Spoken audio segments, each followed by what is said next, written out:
Bom dia, boa tarde, boa noite. Eu sou o Léo Xavier e esse aqui é o Podcast D, onde eu sempre recebo gente muito bacana para falar sobre o nosso mercado, mercado de design, de produto e também de inovação. E hoje eu tenho aqui comigo um cara, porra, incrível. Vou pedir para você se apresentar, Nick, e tenho certeza que vocês vão curtir demais o papo, muita história boa aqui para compartilhar. Grande corintiano, assim como eu também. Estamos aqui no Boa. final de dezembro gravando esse programa. Não sabemos se isso vai envelhecer bem ou vai envelhecer mal quando for ao ar, mas estamos na final da Copa do Brasil. Não vamos falar de futebol aqui, vamos falar de design. E, Lick, por favor, se apresenta aí. Boa. Fala pessoal, bom dia, tudo bem? Bom, primeiramente, obrigado, Léo, pelo convite aí. Super feliz em estar Prazer. aqui compartilhando um pouco de conhecimento. Sou o Nicolas, né? Tenho 38 anos, trabalhando com design de experiência há mais de 15 anos, Uau. né? Agora muito mais focado em mercado financeiro, né? Sou designer por formação, então sou formado em design gráfico. Tenho pós-graduação em gestão de produtos digitais e atualmente eu estou como manager de UX, então liderando temas, designers que estão em temas de produtos de canais digitais, e design ops também.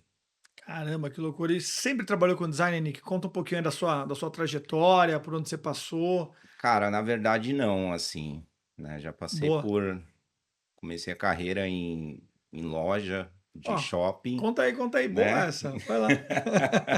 Comecei a carreira em loja de shopping, então como estoquista, passei por caixa, passei Ó, por que vendedor, maravilha. então teve uma seara aí mais dura, Uhum. né? E aí até eu consegui entrar no mercado, então foram alguns aninhos aí, né?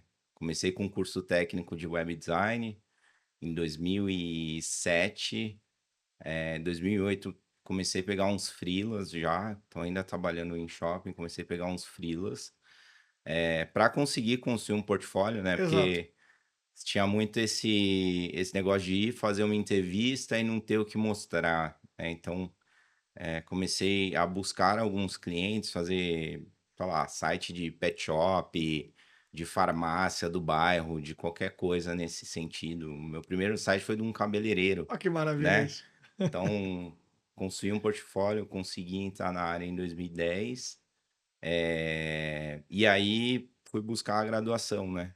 Então, o curso técnico me deu um embasamento legal Sim. de ferramenta, Já saber trabalhar, mexer, de entregar. saber construir, de saber fazer, mas não me deu aquele embasamento teórico das escolhas, né? Do Perfeito, porquê que eu estou escolhendo essa tipografia, por que que essa cor, né? Aquele embasamento mais do design. perfeito. E aí você entra na área em 2010, você vai fazer o quê? Eu entrei numa software house, né? Era uma empresa que tinha um ERP de gestão de obra e de construção para construtora. Então, é engraçado que eu entrei no mercado para me desenvolver e aprender, né? Como que eu ia ah, aprender design e eu fui o primeiro designer a entrar na equipe. Então, Porra, eu fui descobrindo o que que era ser fazendo, designer, né? fazendo e já sendo uma pessoa que era o único designer sendo a referência ali, né? Então foi um desafio bem interessante ali, rodeado por um time de desenvolvimento, né? É que por outro lado é bacana também, porque pô, você tem que se virar nos 30 ali, essa é a Sim. verdade. E se buscar referência. Por um lado, você não tem uma liderança que vai te tecnicamente te puxar, te Uhum, orientar, mas tem que criar ali uma série de outras habilidades que são importantes também, né? uhum. E você ficou muito Exato. tempo ali? Eu fiquei uns 2 anos nessa empresa. Acho que foi bem legal, assim, porque eu tive muita autonomia para poder construir o que eu queria. Então, eu entrei lá para construir as interfaces do software de gestão, né? O meu papel ali era esse, mas eu acabei expandindo um pouco esse escopo. Então, comecei a olhar a identidade visual da empresa, que estava meio caída, que poderia dar uma melhorada. Comecei a pensar em identidade visual para os produtos da empresa, né? A empresa tinha uns pacotinhos de softwares que Ah, ela legal. vendia, então criei a identidade visual, fiz o redesign do site, fiz redesign do e-mail marketing que chegava para os Todos clientes, os pontos de contato newsletter. você foi mexendo. Isso é muito bacana Fui, também. fui mexendo em tudo, assim, até a placa da entrada da empresa, né, que tinha lá. Quando você Pô, é o entrava designer, né? Pô, é o no designer. hall da empresa, então eu tava muito pirando, assim, em mexer com todas as vertentes de design, né, edição de vídeo, tudo. Então, eu tive bastante espaço para poder experimentar, né? Acho que foi bem Ah, legal. isso é muito bacana. Você falando aqui, vou fugir um pouquinho do script, você falou de uma coisa importante, que é ter que criar esse repertório, né, esse portfólio para poder entrar na carreira. E uma coisa que a gente tem percebido, acelerando para os dias de hoje, é uma dificuldade muito grande de absorção de júniores, né, e até de Uhum. plenos dos times, até porque a gente passou por um momento, especialmente na pandemia, de um inchaço muito grande dos times, e depois disso aquela rebordosa ali de layoffs e tudo mais. E os times foram ficando meio comprimidos, né? Muito mais sênior do que pleno, muito mais pleno do que júnior, e tem essa complexidade da entrada, né, de júniores no mercado. Dos times que você vem liderando, agora que você está liderando ali, como é que você tem visto isso? Você tem conseguido ter essa flexibilidade de ter júniores também? Está realmente mais complicado para entrar no nosso Uhum. mercado? Como é que você tem visto essa questão hoje em dia, Nick? Eu vejo que eu acho que hoje tá um pouquinho mais difícil É, entrar, né? Eu acho que o mercado deu uma saturada com essa questão também dos layoffs, né?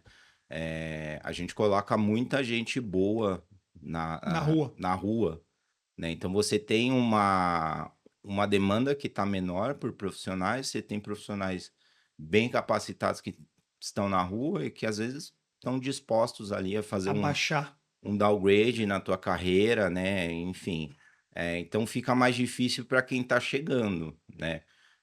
E as empresas hoje por si só, elas estão focando mais em pessoas mais sêniores, né? Ela quer uma pessoa que vai chegar jogando já, vai chegar entregando resultado, né? Não vai ter muito espaço para desenvolver. Então, acho que o mercado está um pouquinho mais difícil nesse sentido, né? Uma ou outra empresa ainda tem aberto espaço, né? Eu no meu time hoje eu tenho pessoas Ah, júniores que bom isso, pô. e eu acho que é muito positivo você É ter, é importante. importante você ter, você manter essa escalabilidade do próprio time, né? De você ter lá o seu especialista, mas você ter o seu sênior, ter o seu Sim. pleno, ter o seu júnior, e você ir cuidando dessa escadinha ali, para ir desenvolvendo as pessoas e para ir alocando as pessoas nos lugares certos, né? É, Mas eu acho que tá um pouquinho mais tá mais difícil duro, né? hoje, tá? Se pensar lá do nosso lado, a gente é uma consultoria, certo? Então, Uhum, a gente tem a nossa estrutura do estúdio, que é o nosso time meio, o time ali que faz os projetos que a gente entrega, e a gente tem uma estrutura que estão os times dedicados, alocados. Quando a gente pensa percentualmente, 54% do meu time são de PD sêniores. uhum, Mais da metade é sênior. Aí tem para cima alguns especialistas, aí vem os plenos. A gente, nas alocações, não tem nenhum júnior. Hoje uhum, a gente tem júnior aqui, a gente tem um programa que a gente chama de Amores de Verão, que a gente traz também, faz uns summer jobs, a gente faz amor de verão. Então a gente traz uma garotada assim, e hoje tem lá a Bianca Zapparoli, que é fantástica, tá fazendo um milhão de coisas com a gente. Mas os times alocados a gente não tem demanda dos clientes. Os clientes não nos pedem júnior, poucos pedem plenos e, cara, é fundamentalmente sênior, especialista, e aí acaba gerando um certo achatamento também, certo? uhum, Porque é isso, muitos cara que já tinha ido na especialidade, virou especialista, acaba voltando para sênior, uhum, e sêniores eventualmente até topando uma coisa de pleno. Então isso é uma dor, né, que eu tenho percebido. uhum, E você teve com a gente lá no estudo que a gente fez lá de IA, e uhum, aí tem uma coisa muito interessante que o estudo traz, que é o geracional da adoção de IA. Quem mais está se na forma, se autoeducando, se autoformando, investindo na formação, são a molecada até 24 anos e 50 a mais. E aí tem esse U aqui geracional com menos intensidade. Então as molecada também está percebendo que, cara, talvez seja aqui sendo dominando as ferramentas de IA que eu consiga, de alguma maneira, ter uhum. uma possibilidade de inserção no mercado, porque é uma complexidade. Mas vamos. IA eu vou deixar para daqui a pouco. Se a gente entrar em IA, a gente não para de Já queima a falar, largada, já né? queima a largada. Queria que você me contasse um pouquinho da sua visão, Nick, sobre a evolução do papel de design para valer dentro das empresas. Não é Uhum, porque, veja. partiu, o designer é o pintador de tela, né? Uhum. Deixa aí a coisa bonita, para virar uma coisa realmente estratégica, que faz parte da gestão de negócio, ou ainda não chegamos lá? Design ainda é uma área adjacente. Como é que você tem visto essa evolução ou não evolução do papel do design aí dentro das estratégias de negócio?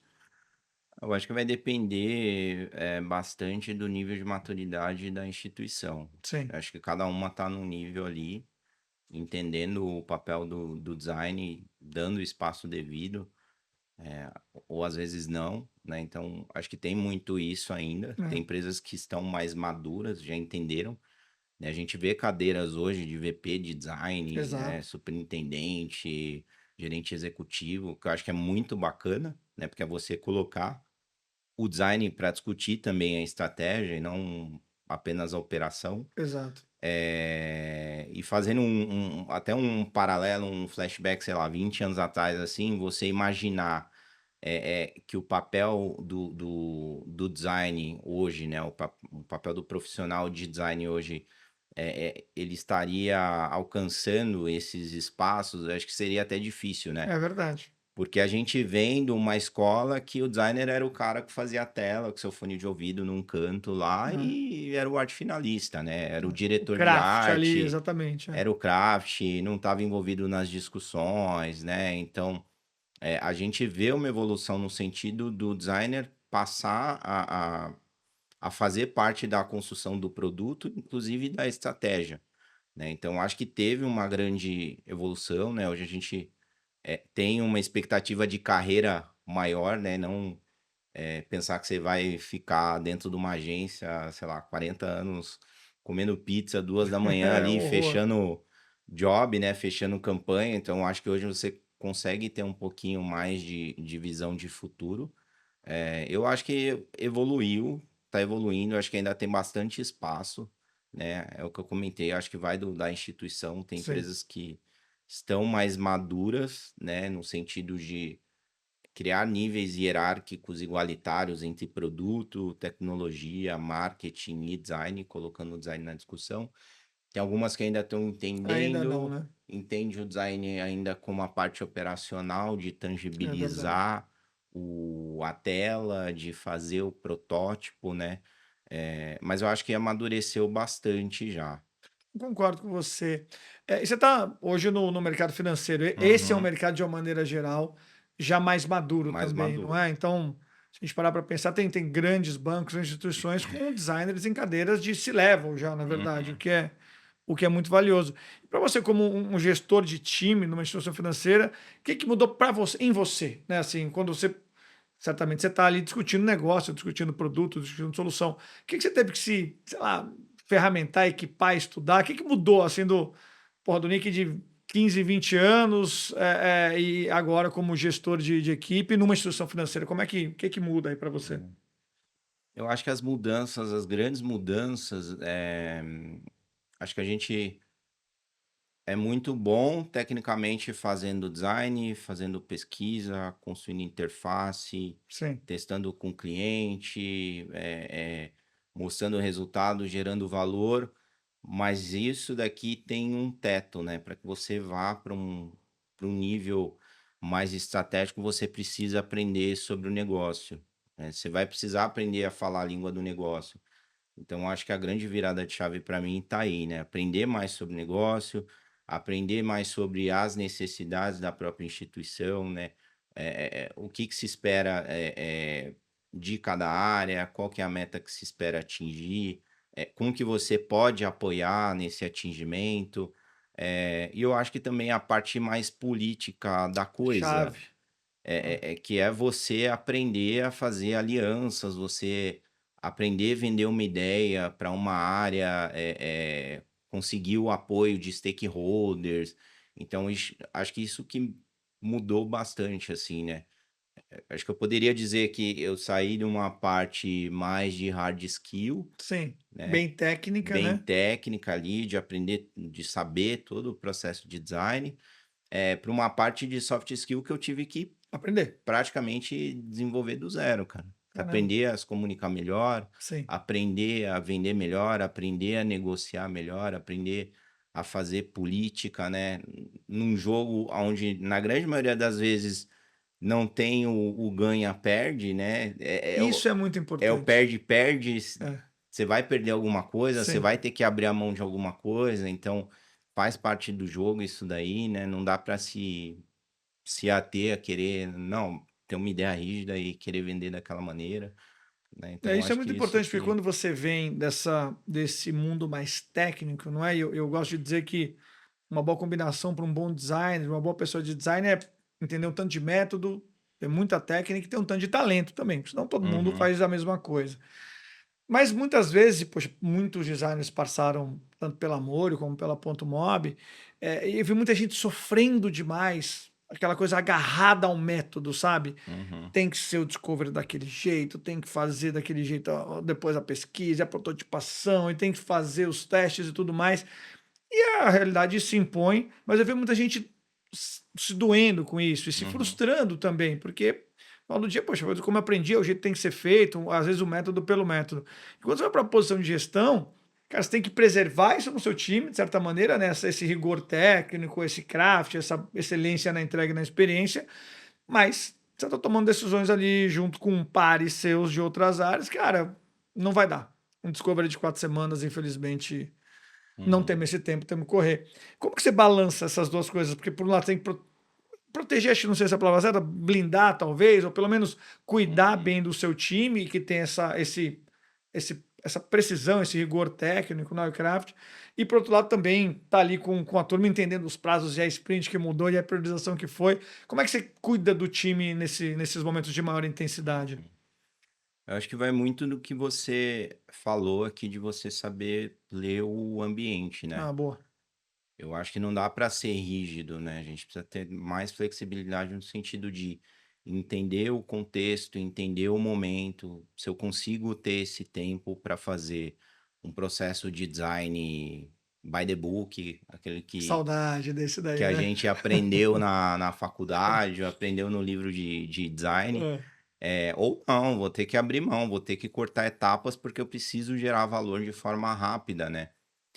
Às vezes eu preciso ganhar a confiança daquele stakeholder, é isso. então não vai dar para fazer todo um processo e esperar, sei lá, 2 meses para sair Alguma coisa do outro com uma lado. iniciativa do outro lado, cara. Eu vou ter que ser mais rápido para gerar um pouco de valor e aí eu vou conquistando essa abertura, eu vou conquistando esse espaço. Então, faz parte. E aí o lance que você falou de blindar o time é você conseguir comunicar pro time que, galera, assim, dessa vez não vai rolar, a gente vai ter que fazer um pouquinho mais rápido, assim, tudo bem, não, isso não vai ser o padrão daqui para frente, mas a gente vai precisar acelerar para sair do outro lado.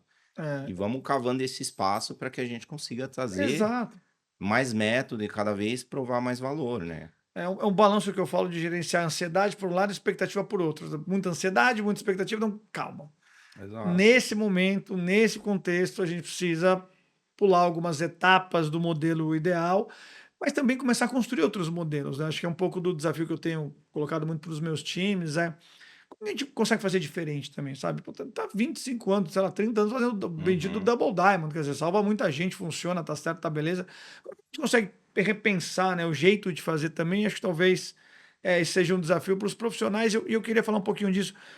Como você vê a evolução dos profissionais de design, das pessoas de design? Porque vão surgindo de tempos em tempos novas especialidades, e depois soma especialidades, aí junta, aí era o UX designer, o visual designer, aí não tem mais isso, aí virou PD, aí agora na verdade, o AX, né, o XPD, então cada dia uma sigla nova, é uma denominação nova, e às vezes é muito barulho também, muita distração e menos o entendimento da precisão ali do que o profissional tem que entregar. Mas tem mudado, né? E vem mudando bastante. Como que você vê essa evolução do tipo de profissional, das várias habilidades que precisa ter o profissional de design hoje em dia? Eu acho que a gente já passou por todas essas fases, né? Do UX designer, do product designer, do cara que só desenha a tela, do cara que só faz a pesquisa, do cara que só escreve o conteúdo. A gente já teve uma estrutura de time de design onde eu tinha uma pessoa para cada parte da etapa do processo de design, né? que é muito bacana no sentido de você tem especialistas Sim, muito sêniores ali, mas em contrapartida você tem um custo operacional absurdamente absurdamente alto. alto, você tem um time de design absurdamente inflado e ao longo prazo não é sustentável, Exato. né? Você não consegue manter. Então, acho que a gente tá vindo agora para um caminho novamente do product designer ponta a ponta, faz tanto discover quanto faz delivery. Em algumas empresas já, em algumas áreas, o designer também agora ele escreve o conteúdo. Então tem um writer ali para suporte, um time Sim, de content ali que vai dar um direcionamento, que vai fazer uma validação, mas que não vai mais escrever aquela experiência, né? Tem um time de research também ali, como exato. Research Ops, como suporte também. Então, o profissional, ele precisa estar mais completo no sentido de saber navegar em várias vertentes de design, né? E eu acho que a evolução do papel agora é talvez um designer aqui mais orquestrador, Perfeito. né? Que ele consegue navegar bem em negócio, ele consegue navegar bem em produto, ele consegue navegar bem com time de tecnologia, arquitetura. Ele consegue fazer com que os times não trabalhem mais por silos, mas que trabalhem mais em conjunto ali Perfeito. e que pensem numa solução não isolada, mas pense numa solução mais completa, numa jornada fim a fim, né? E o que que isso vai gerar de impacto, o que que isso vai gerar de valor e como que ele consegue influenciar na mudança ali da maneira da instituição fazer produto, né? Pensar produto. E Isso é muito bom porque quando você pensa o especialista sênior, ao mesmo tempo também vira uma linha de produção e você perde o entendimento do todo. Uhum, Né? Tá olhando aquele pedaço, aquele blocado ali, você perde. Então o generalista tende a fazer isso com as habilidades que você trouxe aí também, que são super importantes. E me diz uma coisa, Nick, como que tá hoje? Como que você pensa as novas topologias de time? Como é que você pensa o seu time hoje? Como é que tá dentro do que você imagina? O que é um time? Pô, vou ter aqui o budget tá liberado. Que seria uma estrutura, uma topologia de time ideal assim na sua cabeça depois de tanto tempo boa. nesse mercado? Eu acho que uma estrutura que tem funcionado bem, assim, na minha visão, é a que a gente está atualmente. Né? Que nem o que eu comentei. Antigamente a gente tinha lá o UX designer, que era o cara mais voltado para o desenho da interface. Tinha o product designer, que ele apoiava numa visão mais de negócio, conectando com o produto ali, e trazendo insumos de hipóteses para serem validadas. Tinha um UX research que estava ali fazendo pesquisa, trazendo insumos. Tinha o UX writer que estava ali junto com o UX designer escrevendo as experiências. Então a gente tinha um time muito mais complexo Sim, dentro de uma tribo ali, de uma squad de produto. E hoje o formato que a gente tá eu tenho um product designer, que ele atua tanto no discover quanto no delivery. boa. É, ele faz pesquisa, ele levanta hipóteses, ele valida, ele testa com o cliente, ele constrói a experiência com refino visual, ele consome de um design system System. ali para apoiar na construção, ele escreve o conteúdo dentro da interface e ele tem os times de suporte, então as áreas de operações aqui. Então eu tenho um time de content que é responsável por estruturar o content system, que é aquela documentação que o time Perfeito. de design vai consumir ali para saber escrever os conteúdos na sua interface. Eu tenho um time de Research Ops que vai apoiar quais são Apoia também o as time todo. ferramentas de pesquisa, como que a gente faz pesquisa, como você recruta, como você faz roteiro, como você consolida, como você comunica esses dados, como você utiliza isso. Tem o time de Design Ops que olha para uma parte mais de Ação, orquestração global, que é como que eu conecto todas essas especialidades num especialidades. processo de design único. Faço gestão de ferramentas também de design para que a gente não tenha anomalias, que a gente seja eficiente também. Então, acho que em resumo, eu vejo o time de design de produto alocado lá na tribo ou na squad, construindo experiência, e um time de suporte aqui dando todo esse apoio. Né? Eu tenho um time um pouco mais enxuto.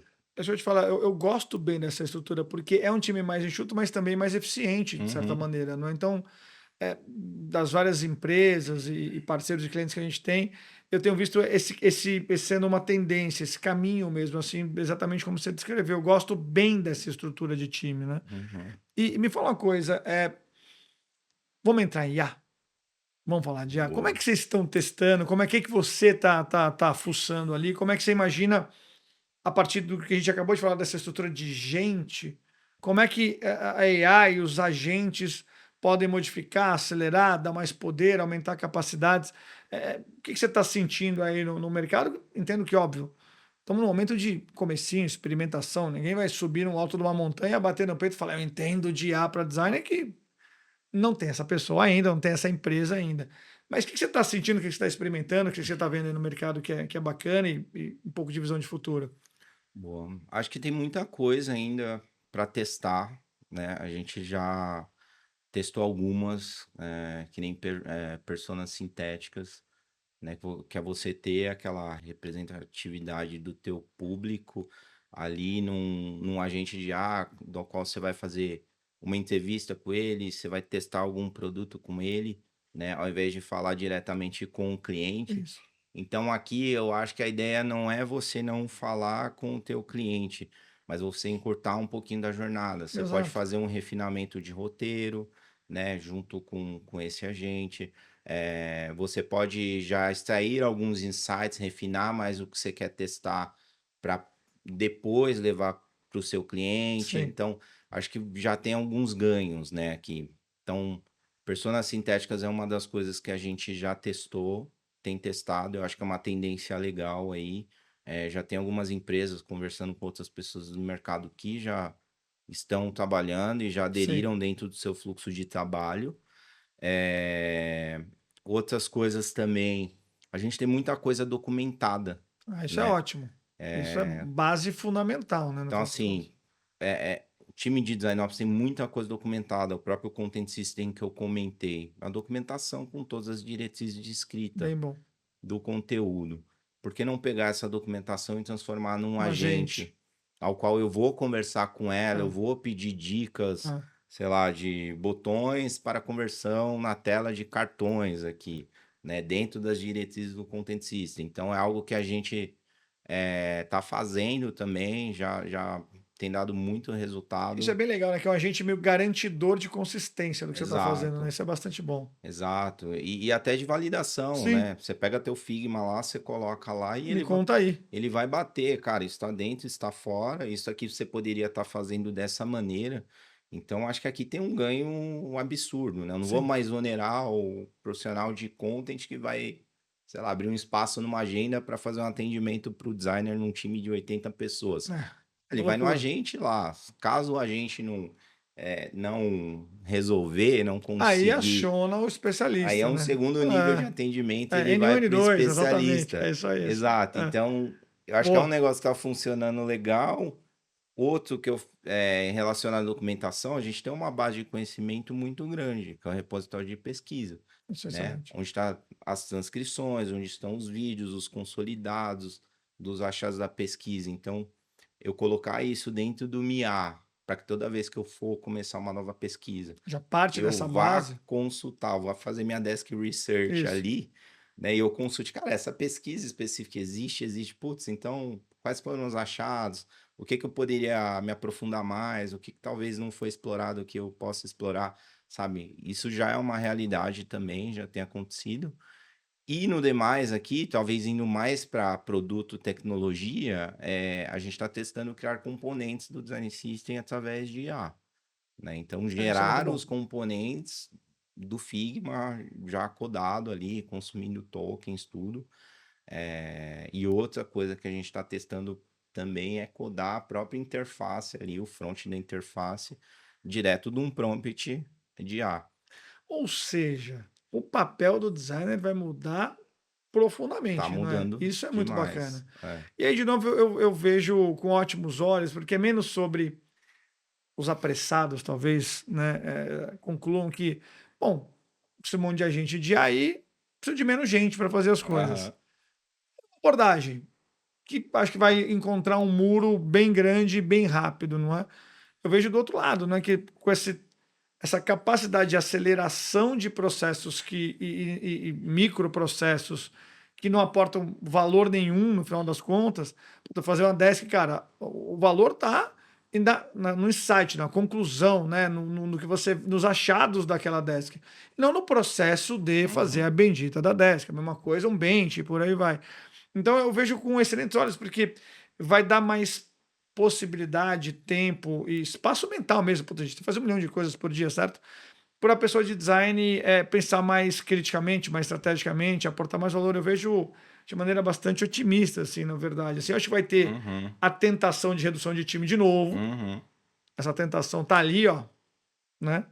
Mas é muito sobre cultura de design, cultura de produto. Então, né, tanto você onde você está, já numa posição de liderança, já discutindo negócio, vai ter argumentos para defender também esse papel fundamental da pessoa de design. Então, Uhum. tô animado, assim, acho que tem coisas boas, né? Acho que tem muita coisa operacional ainda para Sim, dentro do processo de design que a IA pode ficar para ela. E total. tem muita coisa, que é o que você falou, né? Não é o processo da desk research que é o valor é o que eu vou encontrar, né? Um insight que eu Exato. vou gerar. Então, assim, a IA pode ficar com o trabalho operacional de fazer esse desk aqui, ou E fazer até fazer muito mais ampliado, ampliar muito uma mais visão de bases, muito mercado. mais exatamente. Exato. Então, agora tem esse trabalho mais estratégico que é eu conectar esse insight com a minha visão de negócio, com a minha visão de produto, com a necessidade do meu cliente, com essa dor específica, com a minha capacidade de desenvolvimento produtiva, que isso daí eu acho que ainda fica na mão do designer. Ah, vai ficar, fica na mão da pessoa assim. Por falar em pessoas, você acredita que a gente já chegou ao final do nosso programa, né? Rapidinho, né? Não é rápido, é É impressionante, né? rapidinho. Quando a gente fala, tipo, pô, meia hora já passou, você fala, gente, tem tanta mais coisa para falar, mas a gente cobriu bem, assim, esse que eu queria, assim, quando eu te convidei, é pegar essa sua visão mesmo, sua experiência e trocar aqui, porque a gente tem boa parte da audiência que são profissionais de design que estão um pouco ansiosos, um pouco até desesperançosos, porque a gente, né? O mercado prometeu lá em 21, 22, 23, vem que a água tá quentinha.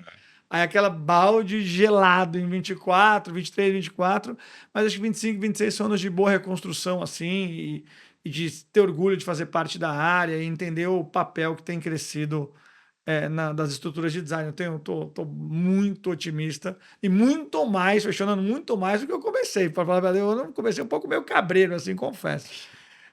Nick, vamos então para um lado mais pessoal, cara. Queria que você compartilhasse aí com a gente uma dica. Pode ser qualquer coisa, pode ser um disco, pode ser um disco, né? Olha a idade que eu tenho, pode ser né, uma moça, O sei lá, vinil tá um caro, vinil né, tá cara? Tá caro, pô, a caro. minha coleçãozinha lá dói. Mas pode ser uma música, pode ser sei lá, uma série, um livro, um podcast, um comportamento, uma atitude. Dica do Nick para a gente fechar o programa. Depois eu dou a minha dica aqui Boa, também. legal. Então, fechou.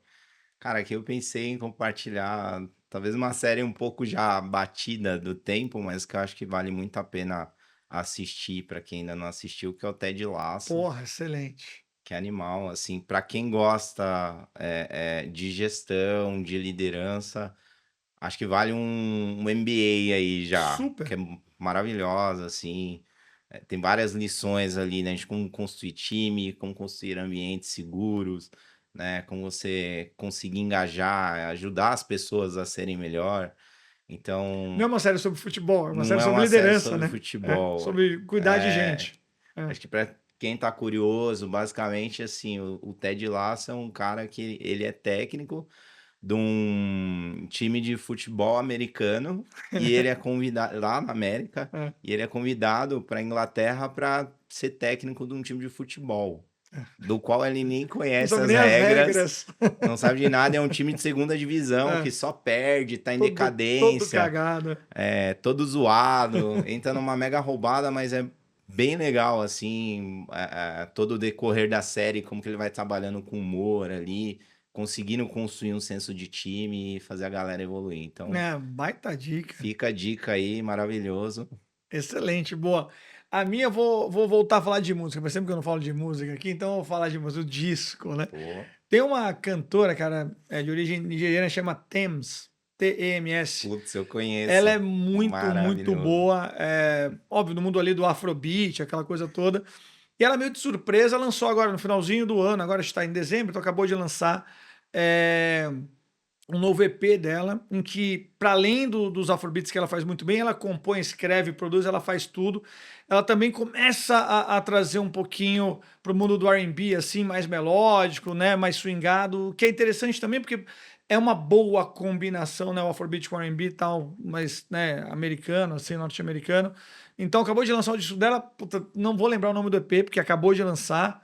É, mas acho que é Living the Kingdom, uma coisa assim, né? Legal. Posso estar enganado aqui, mas ela Thames, vale a pena quem não conhece conhecer, quem já conhece correr para as últimas coisas, que já tem coisas diferentes ali dela. Então, essa é a minha dica.